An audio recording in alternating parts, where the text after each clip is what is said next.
সুপ্রিয় শিক্ষার্থীবৃন্দ, আজকের আলোচ্য বিষয় হচ্ছে বাংলা সাহিত্যের সবচেয়ে প্রাচীনতম নিদর্শন চর্যাপদ। মূলত বিগত পরীক্ষাগুলোয় চর্যাপদ থেকে দু একটা প্রশ্ন থেকেই থাকে।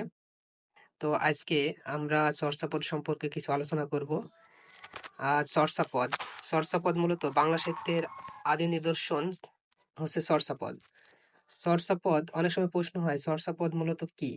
সেক্ষেত্রে আমরা চর্যাপদ বলবো যে গানের সংকলন।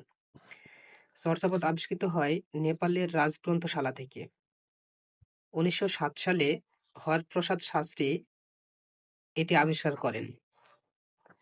চর্যাপদের ভাষা সান্ধ্য ভাষা। অনেকে ভুল করে, অনেক সময় চর্যাপদের ভাষা, চর্যাপদ কোন ভাষায় লেখা, এমন টাইপের প্রশ্ন আসলে অনেকেই ভুল করেন। আমরা মূলত জানবো যে চর্যাপদের ভাষা হচ্ছে সান্ধ্য ভাষা।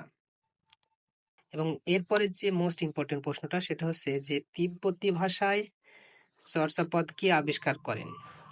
এই প্রশ্নটা বিসিএসেও আসে যে তিব্বতী ভাষায় চর্যাপদ আবিষ্কার করেন হচ্ছে প্রবোধ চন্দ্র বাগচি। চর্যাপদের অনেক পদকর্তা সম্পর্কে বিভিন্ন লেখক বলেছেন, তবে ডক্টর সুকুমার সেনের মধ্যে 24 জন পদকর্তা এবং পদ পাওয়া গেছে 46.5টি। সবচেয়ে বেশি পদ রচিত হচ্ছে কান্নপা।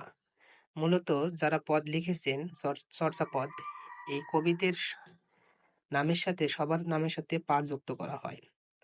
তো বন্ধুরা, আজকের ভিডিওটা যদি ভালো লাগে তাহলে অবশ্যই আমাদের চ্যানেলটি সাবস্ক্রাইব করুন।